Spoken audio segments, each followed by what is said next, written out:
Today's story is about a fiction writer who used her own life as inspiration for her books. However, as she would find out, some stories are better left untold.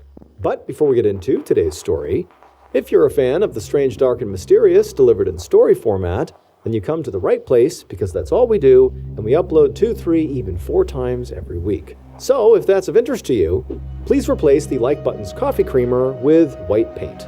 Also, please subscribe to our channel and turn on all notifications so you don't miss any of our weekly uploads. Okay, let's get into today's story.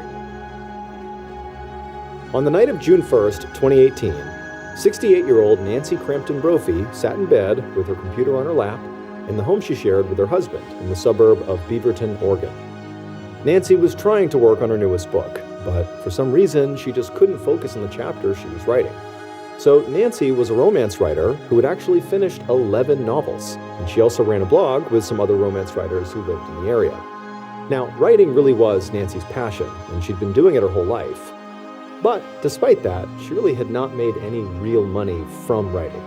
She'd never gotten a legitimate publisher to buy one of her books, so those 11 novels she did, well, they had to be self-published, and basically had to be free online for anybody to read them. And so, in order to keep on writing, she had to have a day job to pay the bills. In the past, she'd run a catering company, but now she worked for Medicare. However, despite not having made it big, at least not financially as a writer yet, it didn't deter Nancy. I mean, she was totally motivated to keep on writing because she believed that, the next thing she wrote was going to be the thing that finally made her a bestseller and made her famous and financially stable on her writing. However, tonight, Nancy just felt completely stuck. She could not think of what to write next. So she leaned back into her pillow and just thought about what her character was going through and tried to think if she'd ever gone through anything similar that might inspire, what would need to happen next in the story. So these romance epics that Nancy wrote were very over the top, but she did draw a lot of inspiration from her actual personal life. Most of her work featured very powerful women and had similar themes like freedom and strength and love because Nancy really valued all those things in her own life. The other things all her books had in common was they always had happy endings. And Nancy knew all about happy endings because in some ways, she was living one. Nancy and her husband, Dan Brophy, had been married for almost 25 years. They had both been married before, and Dan actually had a son and granddaughter from his first marriage. And so the fact that Nancy and Dan had found each other after essentially both of them had been living what, felt like very complete lives to that point, felt like another theme that she wrote about all the time, which was this idea of fate. As if fate is the thing that brought Nancy and Dan together. Dan and Nancy even called themselves soulmates, sort of playing on this idea that really fate had led them together. I mean, they had fights and disagreements like any other couple, but they also knew each other so well that sometimes Nancy felt like they could almost read each other's minds, and that sort of got them through any rough patches. And also, another part of the reason that they seemed to work so well together as a couple was because they gave each other plenty of space to pursue their own interests. They were, given freedom, something, again, that Nancy really valued. And so for Nancy, her sense of freedom, her sense of, being able to pursue what she wanted to, meant shutting herself away every evening in their little attic bedroom for hours and hours to write. And for Dan, his sense of freedom and his ability to pursue his own interests meant working long hours at a career he loved as a chef and a teacher at the Oregon Culinary Institute. Just like Nancy was sort of obsessed with writing, Dan was obsessed with food and cooking. And when he was not in a kitchen, he was often out in the backyard of his and Nancy's house, raising chickens and working in his garden, or maybe on a trip into the Oregon woods to forage for mushrooms. But tonight, despite how happy Nancy's life was and how secure she felt in her own relationship, none of that really mattered relative to what she was trying to do, which was write this book. She just was not able to do it. And as she continued to struggle with writer's block, her mind kind of spiraled off into more sort of pessimistic thinking, and she began thinking about, the money problems that recently had begun to take a toll on both her and Dan. Neither Nancy nor Dan had ever made particularly high salaries, and their finances had always been pretty tight, so that was kind of normal for their relationship. But about 2 years ago, they'd gotten really behind on credit card debt, and that extra debt threw everything else out of whack, and at one point they actually had not even been able to afford their mortgage. Now, realistically, things were actually more under control now, Nancy and Dan had taken a chunk of money from Dan's retirement account to pay off some of this debt, and they'd also made the decision to sell the house they were in now, and downsize, which Nancy actually was kind of excited about. With these lower overhead costs, it would likely mean that she would get to quit her day job and just pursue her passion, writing, and also pursue being the best grandmother she possibly could be. So in a way, things were starting to look up, at least in terms of, their financial situation. But Nancy knew, especially tonight, that she couldn't just forget about the fact that they had these problems. Like, she couldn't just pretend they weren't there. In fact, tonight, the reason Dan was not home when normally he would be is because recently, Dan had picked up a second job, cooking for an assisted living facility. And he had picked it up to help pay off this debt. So it really was sort of beginning to infect their whole lives, this debt. He was working for a friend of theirs. It was a woman whose name was Tanya Medlin. And the job wasn't bad exactly, but it definitely was not Dan's dream job either. But just then, as Nancy's having all these kind of conflicting and sort of bad thoughts, she heard the front door open and realized that Dan must be home. So she slammed her laptop shut, figured she would attack this later, and she went downstairs to meet him. Nancy got to the front door just as Dan was taking off his boots and coming into the house. And she quickly gave him a kiss and asked how his shift went. But Dan just kind of grunted and said, fine. And then he disappeared into the kitchen to make some food. Dan had always been a pretty gruff person, but to Nancy it was sort of part of his charm. He was blunt and a little socially awkward, but his love language was food. And so he made her elaborate meals to show her that he cared about her, and she knew that. Nancy did know that other people didn't really understand Dan and often took his mannerisms and gruffness the wrong way. In fact, at the last school where he taught, he'd gotten fired because of his bad attitude. And at the Culinary Institute where he was currently teaching, a group of students had complained that he was way too tough and had impossible standards. Now, Nancy did worry about this. She understood Dan, she knew what he was like. But, the reality here is that if he loses his job or multiple jobs here, they're going to be in a bad spot financially. And again, they have these financial problems that they're working through, but that would be really bad. And then also, on top of that, this was sort of buried in the back of Nancy's mind, is she had this fear that, Dan was going to upset the wrong person. It just seemed like he kind of made people mad everywhere he went, and who knows, the student could snap and try to hurt him. And so maybe it was just the stress kind of coming through as she can't write and they have money problems, but on this night, she just had this feeling of I hope he's going to be okay here. I hope he isn't going to make more people mad and jeopardize his own safety. And so Nancy goes to Dan in the kitchen and she kind of tries to lighten the mood and just ask him how the day went, nothing too crazy. But she noticed that Dan's attitude was really bad. Even by his standards, he was really being quite rude. And Nancy knew that very likely the reason for this is because he had to work this second job because they were in debt. And so Nancy tried to be understanding, but as Dan got grouchier and grouchier over the course of the next few minutes, Nancy just started to feel like he was being rude to her and it was totally unnecessary. And it's she's in this with him. Why are you treating me so badly? Eventually, Dan finished making his snack and it was big enough that he put some on a plate for Nancy as well and he handed it to her. And this made Nancy smile, even though she was kind of annoyed with Dan. Because it felt like, oh, the old Dan's back. Giving me food is his way of showing me he loves me. And so they ultimately sat down together and they ate and they chatted a little bit before Dan said, "I'm tired, I'm going to bed."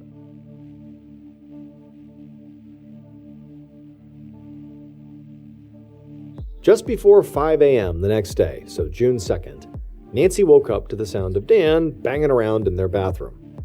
Nancy liked to sleep in when she could, and today she could. But Dan, he couldn't, because he had a lot to do that morning, so he was up. That day, he had to go to his school, the Oregon Culinary Institute, to set up the classroom before his students got there, and then also teach that day. And then before that, he also had a list of chores that he did around the house before work, like feeding his chickens. Nancy tried to fall back asleep, but Dan, frankly, was too loud. And at this point, she was kind of back in some negative thought loops, and she couldn't sleep. And so she laid there, and she began thinking in particular of all the negative thoughts about the book, that she just couldn't continue to write this book. It was like she really had writer's block. And she had not really experienced that in previous novels. This one was just really, really challenging. And so after tossing and turning for a few more minutes, feeling really frustrated, she decided she would just get up and go take a drive and just clear her mind. This was Nancy's go-to. Whenever she needed to work out a storyline or plot hole, she would just hop in her car and drive around and just kind of let her thoughts wander. And this morning, she knew exactly where she wanted to go. She wanted to go to this very beautiful neighborhood with streetcar tracks and tree-lined roads in the nearby city of Portland. So up and out of bed she got. She found Dan in the bathroom and said bye to him, and then she went outside, got in her car, and she was off. Less than 20 minutes later, and Nancy was in Portland. In particular, she was in the neighborhood that she thought was beautiful, and it was this area near a place called Washington Park. And so it's got beautiful foliage, and there's all these beautiful homes, and it's just this wonderful area. And she's driving around, just kind of looking out the window, enjoying herself.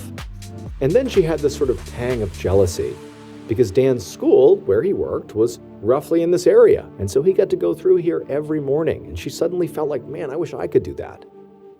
However, as she continued to drive around Portland, she began to see other sides of the city that she herself did not necessarily think were so great. In particular, she drove through an area where there were all these tents on the streets, where people who were displaced or potentially homeless, that's where they were living. And, they were making the best of it, but from her perspective, this represented danger. And in fact, there'd been a whole lot more drug and criminal activity in this area lately. It sort of coincided with more and more of these tents popping up around town. And this had actually really bothered Dan. He was worried about this. However, the way Dan had responded, ultimately, beyond just telling Nancy about his concerns, is he had recently started this outreach program where he took extra food from his school and he gave it to a local church to help feed the homeless. Now, Nancy and Dan both thought this was a great idea, and it seemed like, giving back in that way was exactly the right way to respond to what really amounted to a homelessness crisis in the city.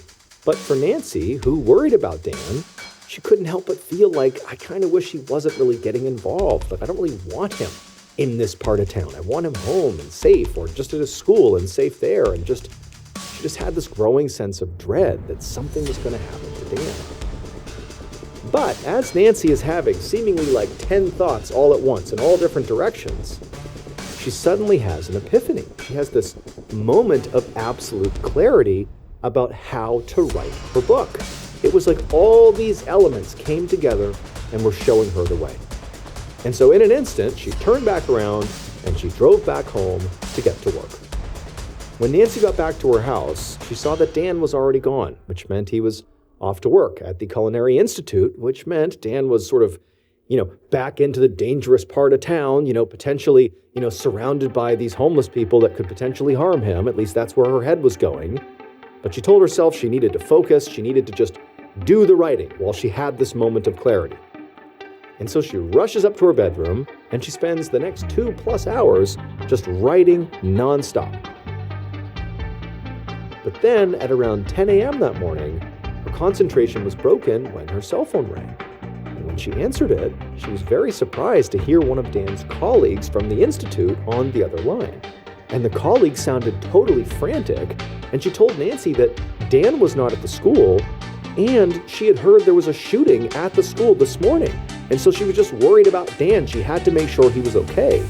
She said she had tried to call Dan to see what was going on, but he hadn't answered, and so she was hoping that Nancy would know where he was.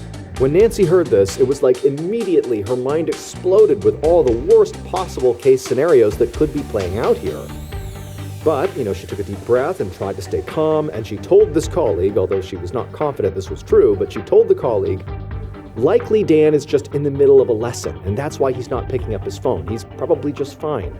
The colleague sort of agreed and decided they would sort of wait and see if maybe Dan got back in touch with them. But as soon as Nancy hung up the phone, she threw her laptop aside and ran downstairs and turned on the TV. And as she was flipping through channels looking for the news to find out more about the shooting, she also grabbed her phone and called Dan. But it rang and went to voicemail. So she hung up, she tried it again, but again he didn't answer. And so she texted him, but he didn't text back. At this point, the news was now on the TV. And as Nancy took stock of what she was seeing on the screen, she was horrified. Because it was all these images, from helicopters and from reporters showing Dan's school with all these police and all these news crews outside. Clearly something had happened at the school.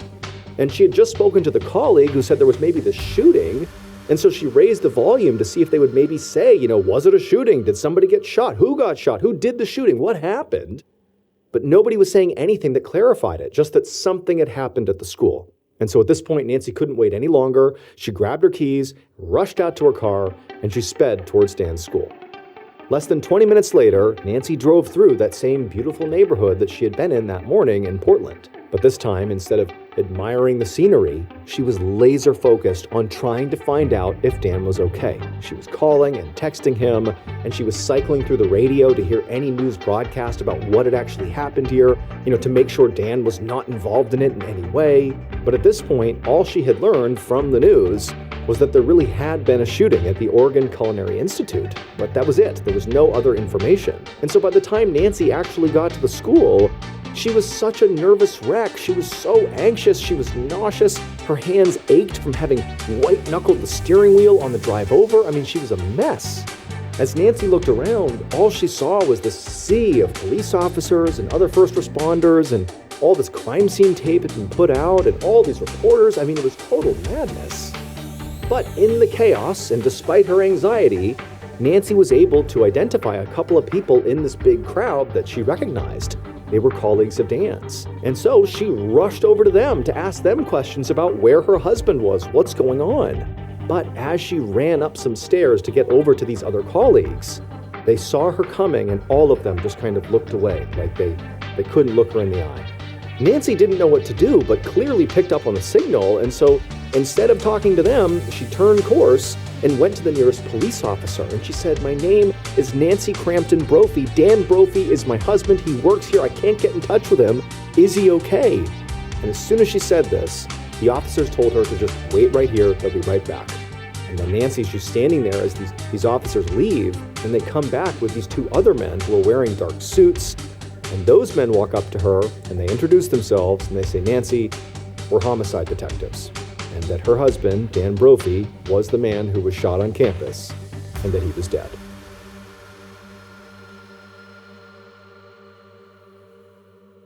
The next few days went by in a blur for Nancy. She spent basically half her time crying and grieving, and the other half being the person that was sort of in charge of delivering the bad news to friends and colleagues and family about what had happened to Dan. And the reality was, what happened to Dan was still very much up in the air. The only thing detectives knew at this point was that Dan had been found dead by his students in the kitchen after being shot twice, and that's what killed him. But the school actually didn't have good security camera footage, and so there was no footage to try to indicate who could have come into the classroom and killed him and then left. It was like they didn't really have any good leads, they didn't have any good evidence, and in many ways, it was just this big mystery that didn't appear like it was going to get solved anytime soon.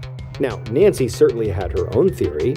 She felt like she knew Dan rubbed people the wrong way, and she always had this kind of, basic concern that he was going to make the wrong person mad and they were going to just snap and hurt him someday, and that was definitely a worst-case scenario, but here she is, her husband's been killed, he's been shot to death.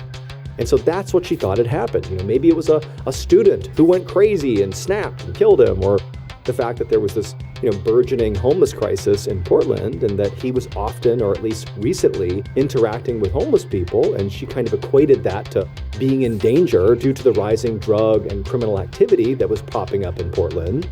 And so she had this theory that, basically he had rubbed shoulders with the wrong people, and they had killed him over it. She had no way to prove it, but that's what she thought. But instead of really dwelling on what happened to her husband, the reality is over the couple of months following her husband's death, Nancy's life basically fell apart. She wasn't able to focus on anything. It was like her mind had gone blank. It was so traumatic what had happened to her. And so as a result, she couldn't write, so she didn't do any writing. And she also couldn't work. She had to quit her day job because she just could not concentrate on anything.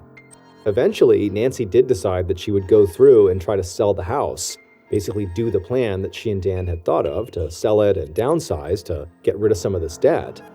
But then she discovered her name was not actually on the deed to the house, and so she couldn't sell it because it technically really wasn't hers. And so now the bank was likely going to foreclose on it because she couldn't afford it. And so again, Nancy's life is just completely upside down. She's totally in debt. She's facing financial ruin. Her husband's been killed. The police have no suspects, no leads. It seems like the case is just going to go cold. And so Nancy just didn't even know what to do. I mean, she was surrounded by friends and family that were there to support her, but there was nothing that anybody could reasonably do to lift her out of this horrible situation she was in. Fast forward to September 5th, so 2 months after Dan had been killed.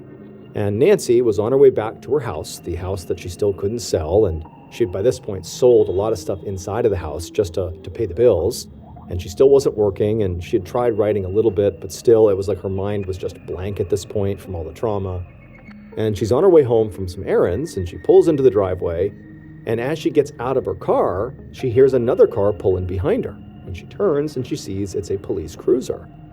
Now, she had had several interactions with police pretty much immediately following the death of her husband, but for the most part, she didn't really see police officers all that often. And so these two detectives get out of the vehicle and they walk up to Nancy. And so Nancy, she's looking at them expectantly, like clearly this has to do with Dan. Why else would you be here? But she's wondering, maybe there was a break in the case, maybe there's a promising new lead, or they just want to talk to her. She didn't know, but she just stood there and they walked up to her and they told her that there has been a huge break in the case. They found something on the internet that points to exactly who Dan's killer is. It would turn out Dan's killer had actually confessed to their crime on the internet more than a decade before it happened. The killer literally wrote about how all they think about is murder, and that you have to be organized and ruthless and very clever to commit murder, and that, the thing they know about murder is that everybody has it in them if they're pushed far enough. But the most damning thing about the confession was that the killer posted it on a romance blog under the title, How to Murder Your Husband. Dan's killer was his own wife, Nancy. After she wrote that blog post, Nancy would spend the next 10 plus years writing romantic thrillers about powerful women who fell in love and then murdered their enemies. Now, to be clear, Nancy really did love Dan, and she did think they had this beautiful life together. But Nancy ultimately loved writing more than she loved Dan. And so ultimately, Nancy killed Dan basically to, one, live out the sort of fantasy that she played out in all of her novels about these powerful women killing their enemies. And, Dan was not her enemy, but he sort of represented a hurdle between her and the life she wanted, which was to be a writer full-time, which meant she needed more money. And if she killed Dan and got rid of him, she could collect on his life insurance policies and fund the lifestyle that she wanted. And so in a way, there was a parallel there. And so she was able to literally live out a fantasy and also finance this lifestyle that she dreamed of, to be a writer.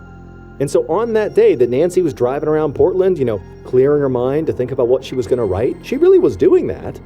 But then she realized her big solve was just go shoot Dan to death in his school, and all your problems are solved.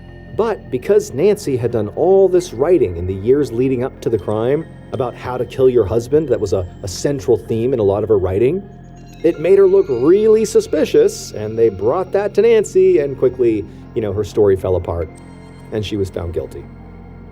Nancy was ultimately sentenced to life in prison for the murder.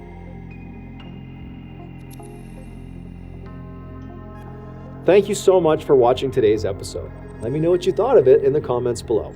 And remember, we have a whole playlist of Places You Can't Go episodes ready for you to binge right now.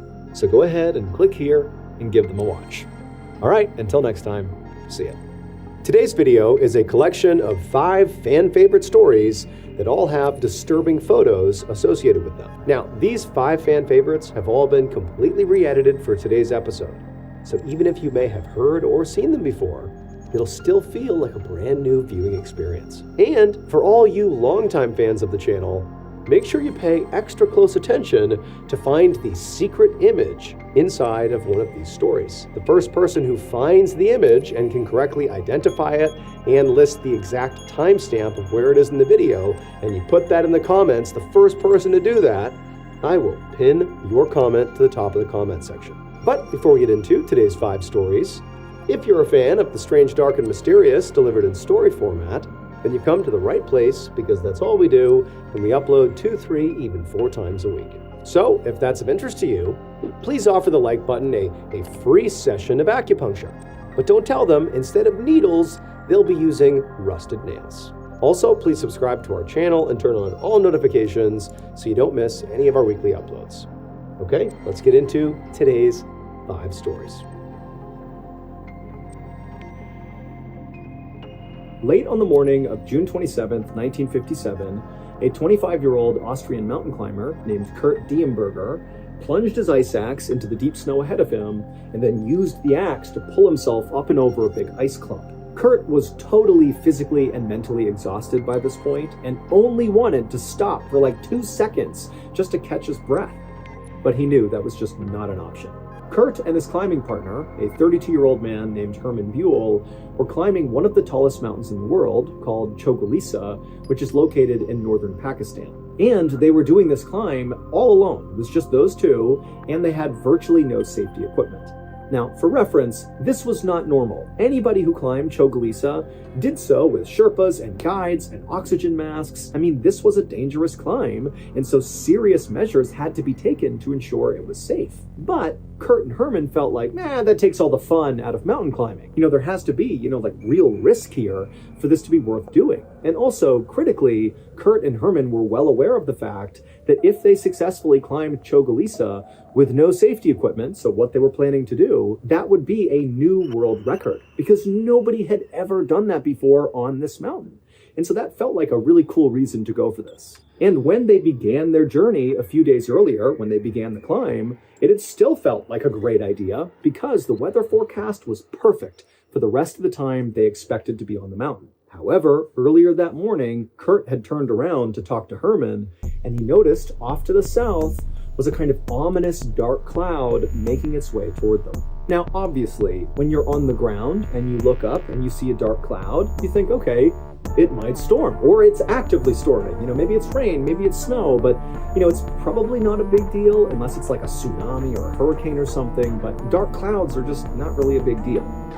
But when you are 4 miles up one of the most treacherous mountains in the world, you got no other people with you, you got no safety equipment, and you see a dark cloud coming your way, that's terrifying. Because storms have been killing mountain climbers basically for as long as mountain climbing has been a thing. And so when Kurt and Herman saw this cloud, even though the weather forecast had been good, they knew that there was a real chance a storm was going to hit them before they reached the summit. And so they had to make a choice. Abort the mission now, go back to camp, and potentially give up on this climb altogether, thereby not getting the world record. Or they could risk it and just try to speed their way up to the summit before the storm arrived. And because Kurt and Herman were actually within about 1,000 feet to the summit when Kurt noticed this dark cloud, they decided, let's just risk it. We can get up there to the summit, get this thing done before this cloud ever gets to us. And so that was the decision they made. And it was also why Kurt and Herman knew there was no way they could slow down even for a second, because basically this was a sprint to the top. And if they slowed down, they might die. So even though Kurt was totally exhausted from trying to make this last push, this is why he knew he could not stop. Stopping basically equaled death, because the storm will catch up and you're screwed. And so, panting and exhausted with the wind whipping up like mad, Kurt and Herman just kept moving up that mountain as fast as they possibly could.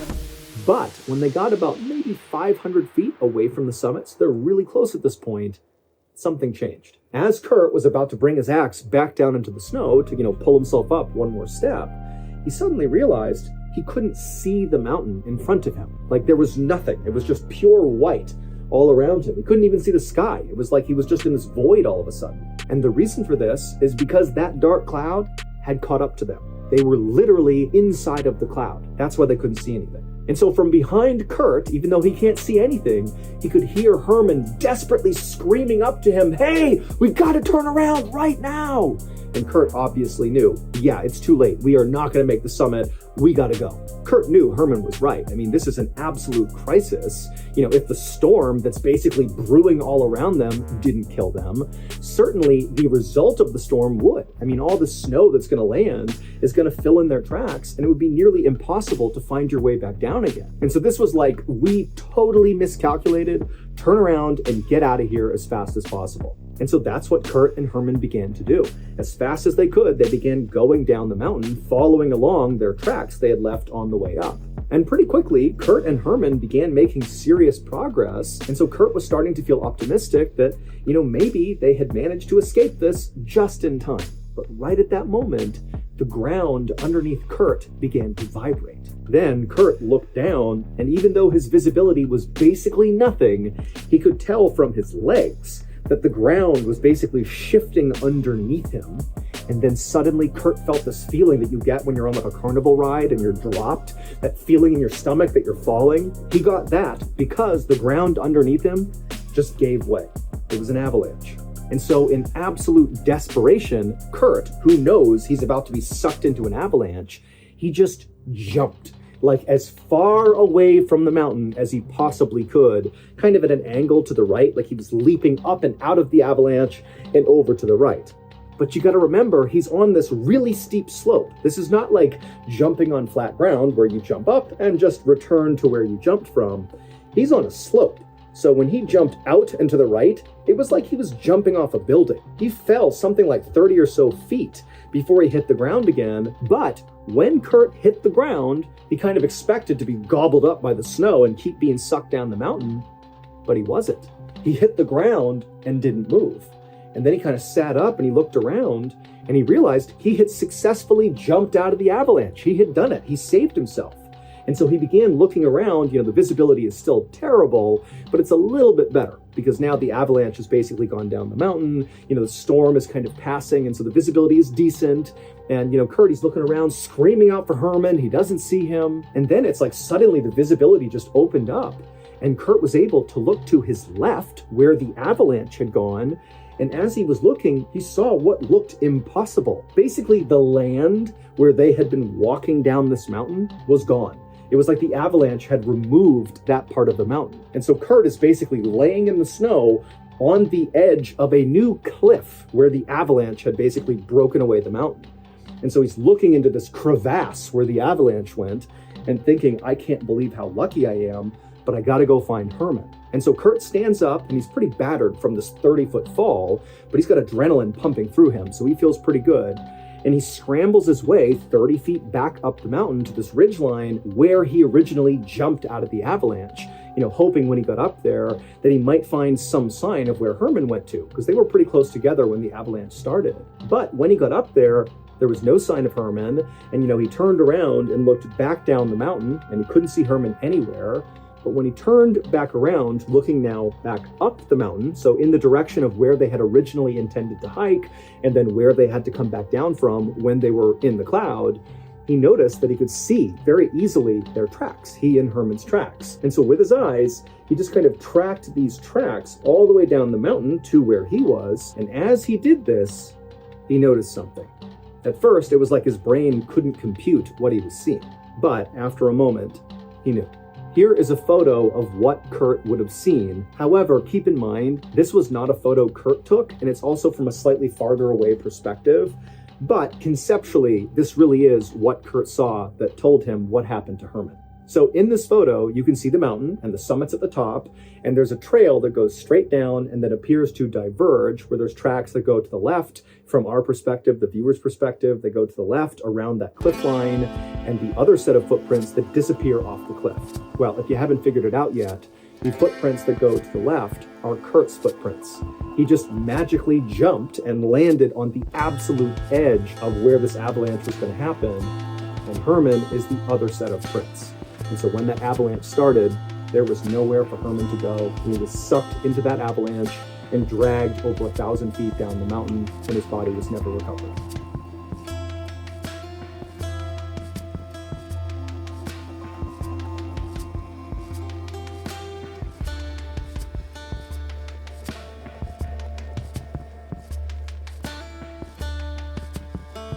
In 2014, a 20-year-old man living in India named Maksud Khan had become completely and totally obsessed with tigers. His wife and his family weren't entirely sure what caused him to be so fixated on tigers, but they noticed after a kind of random trip to the zoo that he took, that he came home and all he could talk about were tigers. So they figured he must have seen tigers at the zoo and just become totally enamored with them. But Maksud's obsession with tigers was not just love and affection for these animals, although certainly there was that.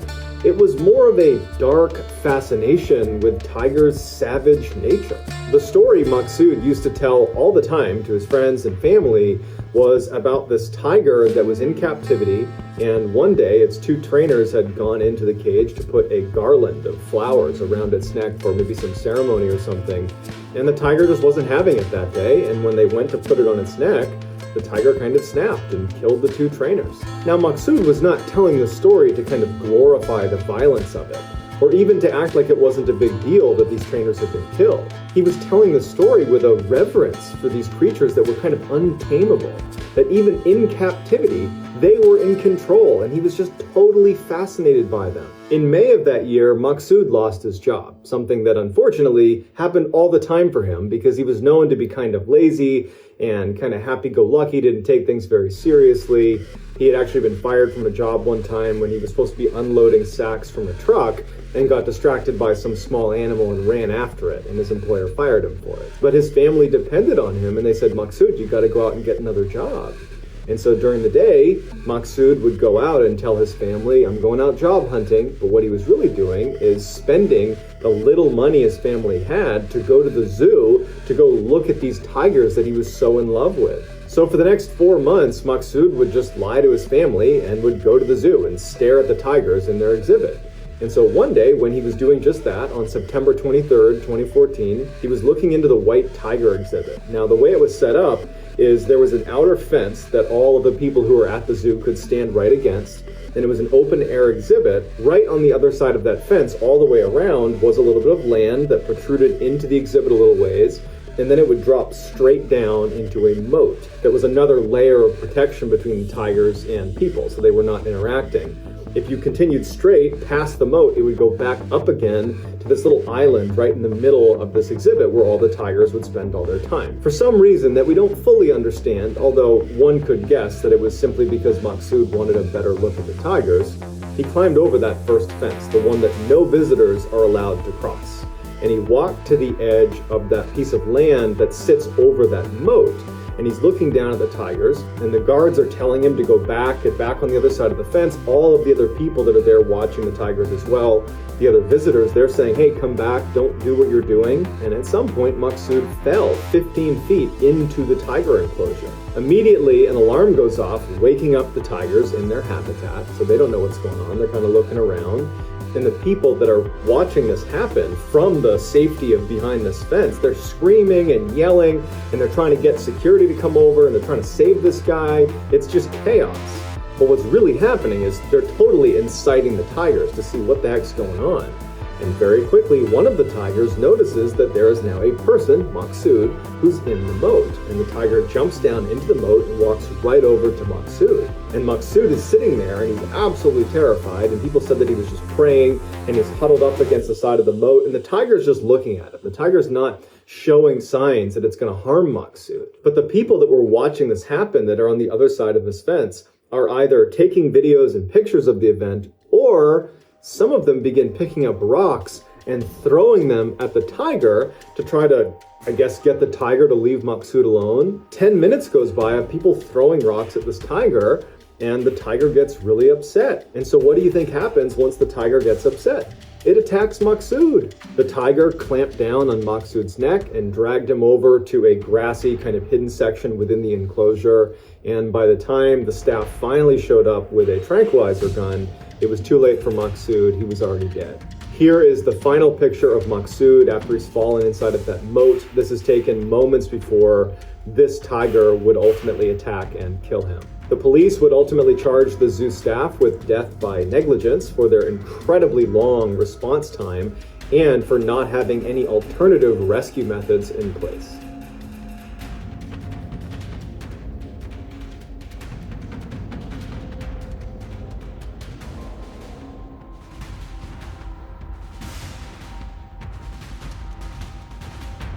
John Jones and his family were avid spelunkers, which is a term given to people who explore underground caves. In November of 2009, 26-year-old John was back home in Utah celebrating Thanksgiving with his family. During his visit, someone in his family suggested they go cave exploring like old times as a way to kind of reconnect.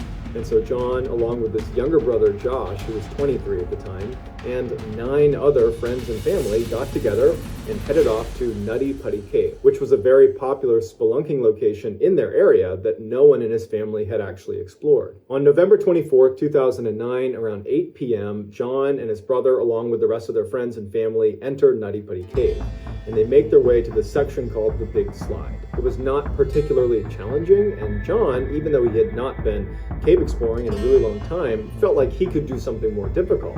So he and his brother decide to split off from the main group and make their way over to the most challenging section of the cave, known as the Birth Canal.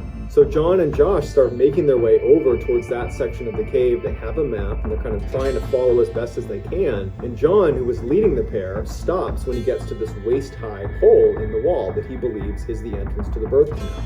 When John was growing up and he used to go cave exploring with his family, he was much smaller. He was a kid.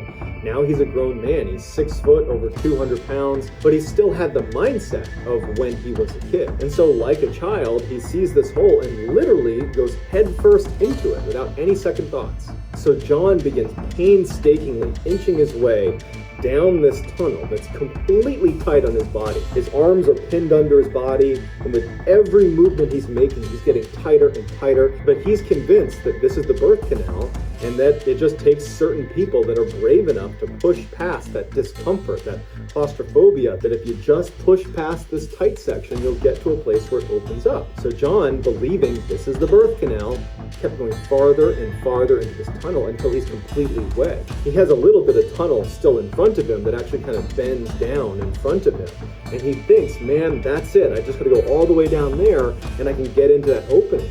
And so he's caught up against a lip of rock that's underneath his ribs.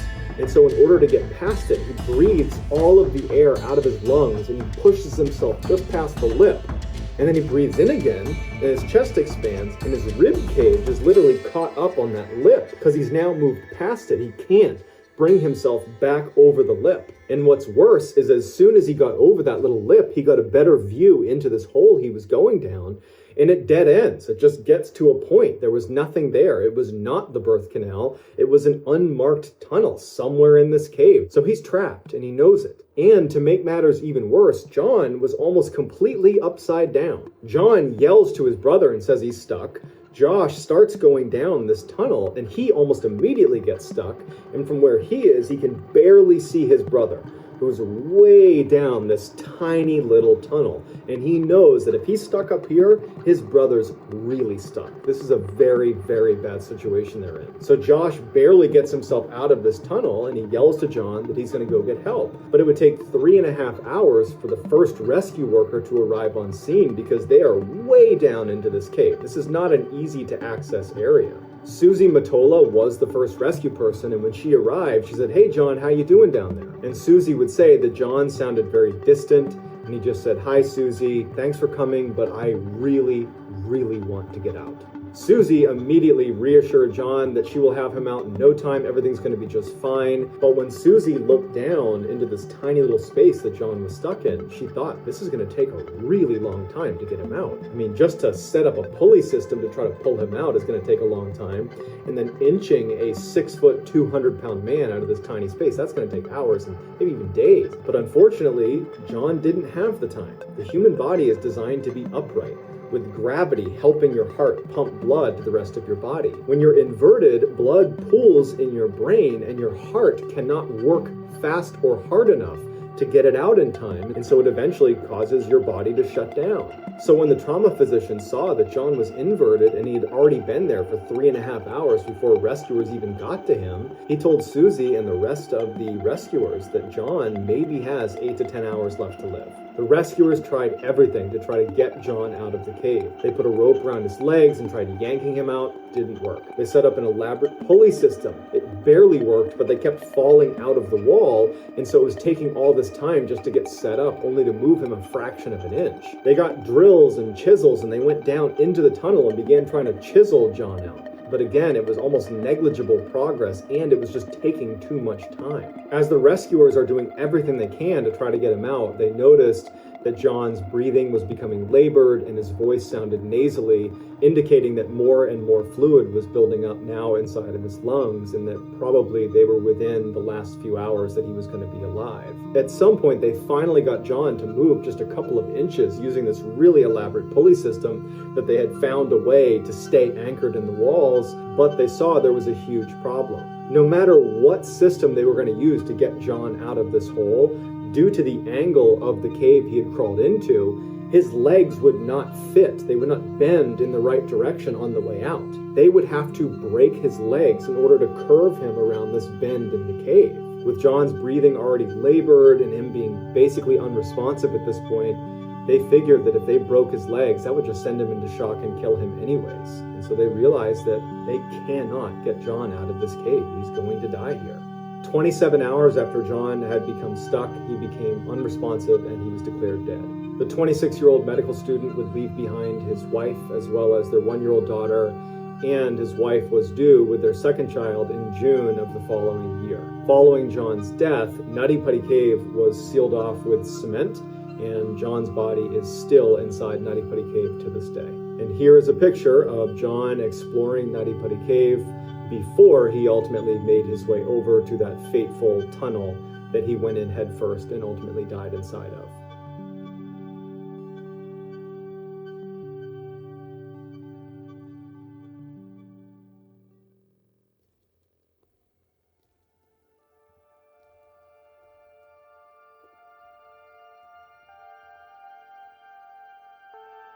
In 2019, 21-year-old Samantha Josephson was a senior at the University of South Carolina. She was a brilliant student who aspired to be a lawyer. Specifically, she wanted to practice international law. And so in order to do that, she needed to be able to speak other languages besides English. And so during her college years, she had really leaned into Spanish and become quite good at it rather quickly. During her college Spanish studies, one of her professors was a woman named Daniela Jaimes. Daniela very quickly recognized in Samantha that she had this incredible intellect and work ethic and just knew she was destined for greatness. In fact, she compared Samantha to Amal Clooney, who is George Clooney's wife and is considered to be one of the most famous international lawyers ever. And so just out of a general interest to see Samantha succeed, Daniela offered to Samantha to kind of be there for her if she needed anything beyond just Spanish, that she was there to help her with law school applications, or if she needed advice on something, or if she just had ideas she wanted to bounce off of her, she would be available. And Samantha had taken her up on this offer, and by 2019, in Samantha's senior year, the pair had become very close, forming a sort of mentor-mentee relationship. Early that year, Samantha got accepted into her target law school, Drexel University in Pennsylvania. And so after telling her mother and father, Samantha ran to Daniela's office to tell her mentor the great news. And the two hugged and laughed and celebrated right there in the office. It was clear that everything was falling into place for Samantha, and Daniela was just very, very proud of her. A few weeks later, on March 29th, Samantha decided to go out with her friends for some drinks.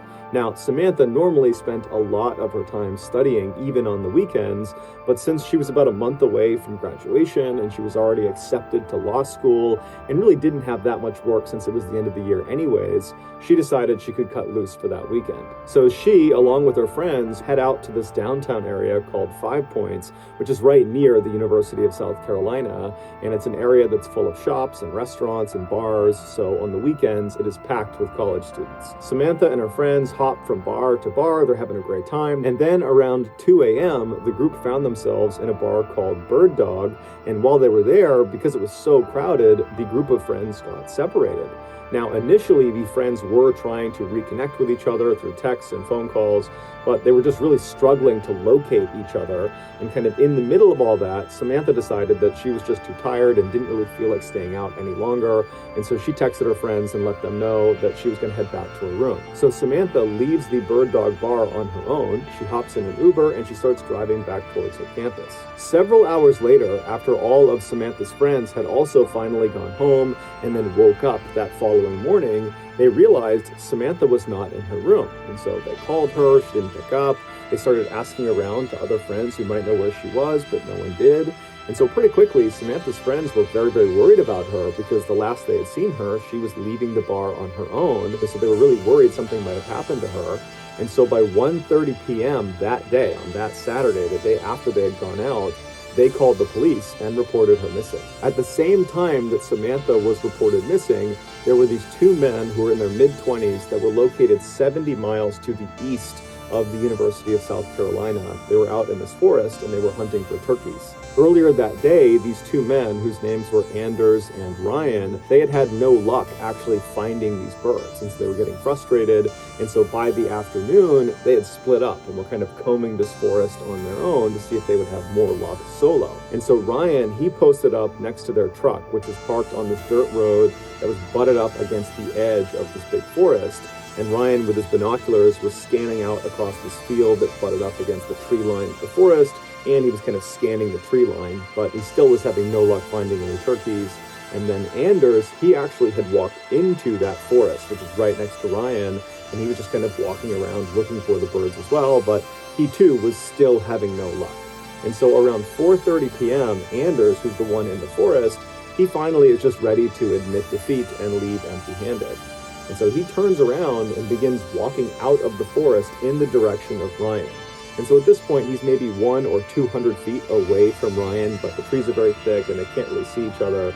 And so Anders is just kind of walking in that direction. He's not looking for birds anymore, so he's not scouting around. He's just kind of looking straight ahead. And as he's walking, something catches his eye off to the left behind some trees. It was pretty far away, but he instinctively turned and looked, and he couldn't really tell what it was. It wasn't a turkey, but it wasn't anything that should have been in the forest. And so he decided he would go get a better look. And so he turned away from Ryan and went left and started cutting through the trees. And he kept walking until his view of this thing was no longer obscured by trees. And when he got a full look at this thing that had caught his attention, he stopped where he was. He yelled for Ryan, who couldn't see him, but he yelled for him to come into the woods and look at this. And as Ryan is running into the forest to see what's going on, Anders is pulling his phone out and calling the police. When the police finally show up, they find Anders and Ryan, and they're very shaken up, and they're sitting on the back of their truck on that dirt road where Ryan had been. And so the police pull up to them, they speak to them and get directions of how to get to what they saw inside of the forest. And then the police officers walk into the forest, they follow the directions, and before long, they're looking down at Samantha. 14 hours before her body was discovered, Samantha left the Bird Dog Bar and walked out front where there's lots of other students, and she walked to this corner of this road right in front of her, and she hailed an Uber. And then the Uber car pulls up, she hops inside, and then the car backs up and drives away. Except that was not an Uber car. That was a car driven by a 24-year-old named Nathaniel Rowland, who was not an Uber driver. He was a guy who had been driving around 5 Points all night, presumably to try to trick people into getting into his vehicle, believing it was an Uber. And finally, his plan had worked. He had pulled in right in front of Samantha. She thought it was her car. She climbed in without question. And then once she was inside, she couldn't get out again because the doors were child locked. There was no way to open them unless they were opened from the outside. Now, initially, Samantha wouldn't have noticed this. She just sat in the back seat. The car backed up. It started driving, except it didn't drive towards her campus. It drove the opposite direction. And the drive from this bar to the campus was only a couple of minutes long. And so even if she wasn't really paying attention, she would have recognized fairly quickly they were going the wrong way, because again, she's expecting to get dropped off within a couple of minutes. Now, we don't know what actually happened inside that car in terms of how Samantha actually handled this realization that he was taking her the wrong way. We don't know if she confronted him. We don't know if she tried to open the door and then realized it was child locked. We just don't know. All we know is that Nathaniel drove Samantha to some isolated area, most likely 70 miles to the east, near that forested area where her body was found. And then once he parked wherever he was, Nathaniel pulled out a knife and then leapt into the back seat of his car where Samantha was trapped, and he stabbed her 120 times. And then after he was finished stabbing her, it would take Samantha over 10 minutes to finally die. Within hours of dumping her body in the forest, Nathaniel was posting these normal posts on Facebook of him in front of his car and regular status updates, and he was having very normal interactions with his family and his friends, as if he was completely unaffected by this horrible crime he had just committed. Nathaniel was arrested within 24 hours of the discovery of Samantha's body. While he never offered any motive for the crime, it's believed he simply decided that night he was going to go kill someone. And so he just began prowling around for a victim, and unfortunately, Samantha was just in the wrong place at the wrong time. Nathaniel was ultimately convicted of her murder and was sentenced to life in prison. Here are the final images of Samantha as she climbs into Nathaniel's car.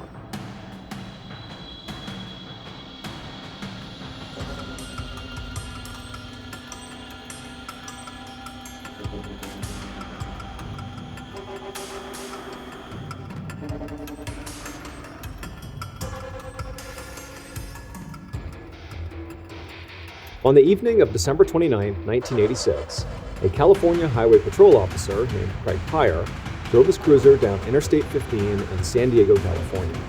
With him was an NBC News reporter in the back seat, and there was a cameraman in the passenger seat. They were filming a segment about highway travel safety that was set to air on the evening news later that night. Officer Pryor was following his typical patrol route, but after a few minutes, they passed by a sign that said Mercy Road. It was an exit. And at that point, Officer Pryor turned to the news team, pointed at Mercy Road, and said, "That's where they found the body." So a little more than 36 hours earlier, at around 4 a.m. the previous morning, a 20-year-old college student named Kara Knott had been found strangled to death in a creek right near the Mercy Road exit. Kara had been on her way home from her boyfriend's house when, for whatever reason, maybe car troubles or maybe she was trying to help someone, but she wound up in that cul-de-sac. And then while she was there, she clearly encountered someone dangerous who took her life. And so this was actually why the California Highway Patrol and NBC News were collaborating on this news segment, because Kara's killer was still not caught. And so the idea behind this segment was basically to tell drivers along this highway, like, how to stay safe while they were out there, especially if for whatever reason they had to stop somewhere along the highway, like what to do in that situation. And so as Officer Pryor passed by the Mercy Road exit and continued down Interstate 15, he turned to the news crew, and as they filmed, he began talking about the basics of highway travel safety. Specifically, he said, look, one of the most hazardous things that can happen to you beyond an accident on the highway is if you have some sort of car trouble that forces you to stop on the highway. Because once you stop, there's an inclination for a lot of people to want to leave their vehicle. But that's a very dangerous thing to do. Officer Pryor also warned people not to get into a stranger's car, because there was a running theory at this point that perhaps Kara had gotten into her killer's car. As this particular segment was filmed, the one you just watched, Officer Pryor was looking ahead and he noticed there was a car pulled over on the shoulder of the highway with its hazards on. So he turned to the news crew and basically said, look, here's a chance for us to actually show the people in real time what to do in case your car breaks down on the highway. So he pulled his cruiser over right behind the stalled car, he got out, and then gestured for the news crew to come with him. Officer Pryor walked over to the passenger side door of this car, and through the open window, he asked the driver to get out and talk to him. The driver did, and as the camera rolled, Officer Pryor asked him to explain, what's going on here, what happened to your car. The driver said he had run out of gas and then gotten stranded on the side of the road. And then he had left his car and walked to a gas station to get a gas can, came all the way back, he put the gas into his car, but his car still wouldn't start.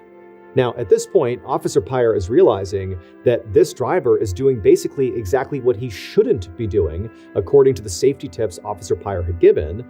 And so on camera, he basically says to this guy, do you understand how dangerous it is to have left your car like that and walked alone on this highway? Do you understand what a hazard that is? And the driver just kind of looked at him and shrugged like, yeah, I guess so. After that, Officer Pryor called the man a tow truck. His car was towed and the man was on his way. And Officer Pryor got back into the cruiser with the news crew and they carried on. After that, Officer Pryor and the news crew wrapped up filming. And then after he dropped them back off again, they told him what time to expect his segment to air on NBC that night. And sure enough, that evening, Officer Pryor was in front of a TV as the broadcast started. And when Officer Pryor's actual segment aired on TV, to him and to the California Highway Patrol, it went great. It was a minute and a half long. It sort of hit all the high points. It showed Officer Pyre, talking about how to be safe on the highway and talking to the stranded motorists. It kind of did exactly what they expected it to do. And when it was over, Officer Pyre clicked off the TV and didn't think much about it, because it was not a big deal. It was just a basic safety video. And for the vast majority of other people who watched this clip live on TV, it really didn't stand out to them. Again, it was just kind of a routine police safety video. But there were a few people, when they watched this clip, that noticed something very specific. And within an hour of this clip airing on TV, those few people were calling the police in droves to tell them, "We know what happened to Kara Knott." And the police would follow up on these tips. And sure enough, just over 2 weeks later, they had gathered enough evidence that they were able to arrest Kara Knott's killer. It would turn out all the clues the police needed to solve the Kara Knott murder case were right there in that 1.5 minute long video. Because what happened to Kara had almost happened to over 24 other women in San Diego. And those young women were the ones who saw the news segment when it happened live, and they noticed this particular detail that clearly telegraphed who Kara's killer was. They were the ones who called police. On the night of Kara's murder, December 27, 1986, she pulled off Interstate 15 on the Mercy Road exit, and she came to a stop in that cul-de-sac. Now, we don't know exactly why she came to a stop in there, but either way, she was there, and that's where she encountered her killer. Now, the other 24 women who encountered the same person, the killer, they were terrorized and kind of tortured and held hostage for a couple of hours, but eventually were let go. But Kara wasn't. During her encounter, at some point, the killer clubbed her over the head and then strangled her to death with a rope. Now, the killer, at first, had gotten away with this, until they were featured on that 1.5 minute long video. And some of those women who had survived their attack, they're watching the segment, and suddenly their attacker is on TV. Now, they had previously reported their attack to police, but to this point, nothing had been done. And now they're staring at, for sure, the person who attacked them, who's right on TV. And critically, as part of this segment, they're hearing about how this other young woman had been attacked and killed on this highway. And they're thinking, oh, this person did that to me. I barely got away.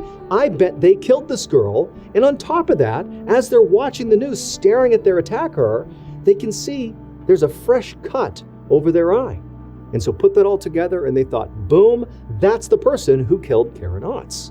And sure enough, the police would follow up on these tips and they would confirm that the man in the video with the cut over his eyebrow was Kara's killer. And Kara's killer was none other than Officer Craig Pyre. Officer Pyre was found guilty of murder and sentenced to 25 years to life in prison. Since being incarcerated, he has gone up for parole 2 separate times and been rejected both times. However, he is up for parole again in 2027. Thank you so much for watching. Let me know what you thought of today's episode in the comments. And remember, we have hundreds of videos for you to binge right now. But if you're looking for a recommendation from me of that one video that's worth your time, well, it's this one right here. So give it a watch. All right, until next time, see ya.